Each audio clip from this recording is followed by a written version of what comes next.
I never told her I knew. Not the night I discovered it. Not the morning after. Not even weeks later, when I passed her in the kitchen, pretending everything was normal. Because silence felt easier than asking for the truth I had already uncovered. I didn't stay quiet because I was brave.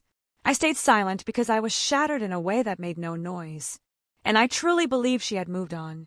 That I was just another chapter she closed without hesitation, until months later, in a crowded space, I heard her whisper my name.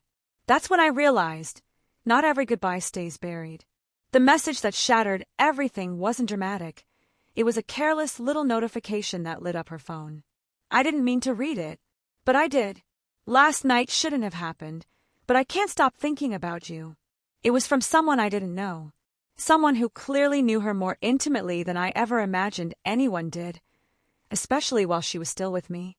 I stood there, phone trembling in my hand, the air heavy and unmoving around me.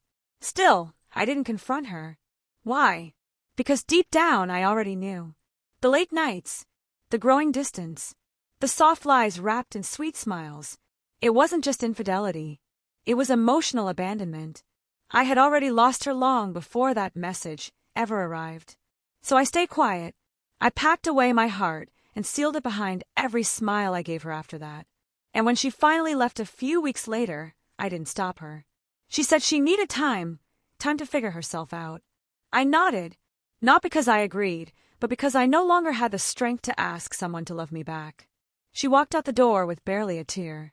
And I stood frozen, like a ghost in a body that still remembered how it felt to be loved. I didn't chase. I didn't text. I didn't ask why. And she never looked back. That silence became a wall I hid behind. Because when the person you love chooses someone else, you stop searching for answers. You just learn how to survive without them. Months passed. I began to rebuild, slowly alone. No dramatic healing, no big breakthroughs. Just quiet mornings. Books I never finished. Coffee that never tasted right. Her absence settled around me like dust, unseen but always present.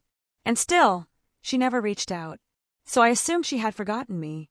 Until that afternoon.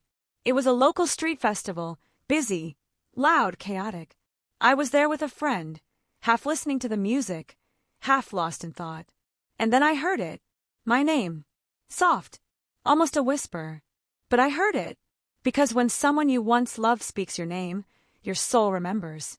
I turned, and there she was, a few feet behind me, alone, hair tied back, eyes filled with a nervousness I hadn't seen since the day we met. Our eyes locked. She looked like she'd just seen a ghost. Maybe she had, because I wasn't the man she left behind. And she wasn't the girl I used to know. She stepped closer. I wasn't sure it was you, she said, voice trembling. But I had to find out. I didn't say a word. Not because I didn't have anything to say, but because everything I'd wanted to say for months suddenly felt irrelevant. She looked down, then back at me. I owe you more than an apology, she whispered. But I don't expect you to want it. Behind us, music played. People laughed. Life moved on. And there we stood, two unfinished sentences in the middle of a crowd that didn't care about our past. I never stopped thinking about you, she said. Even when I pretended I had. Her voice cracked. I wanted to reach out 1,000 times, but I didn't know if I had the right. I finally spoke. You had the truth. That was enough. She blinked, fast, trying not to cry. I made a mistake, she whispered. And I've regretted it every single day. I looked at her, really looked. She wasn't acting. There was no mask, no pride, no defense. Just her, raw, real, remorseful. And for a moment I felt it. All of it. Every ounce of the love I used to carry for her. Every laugh we shared.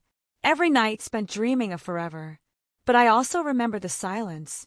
The nights I cried alone. The mornings I reached for someone who was already gone. So I nodded. I forgive you, I said softly. But I don't want to go back. Her lips trembled. I didn't come here to ask you to, she replied. I just needed to know if I was still someone worth forgiving.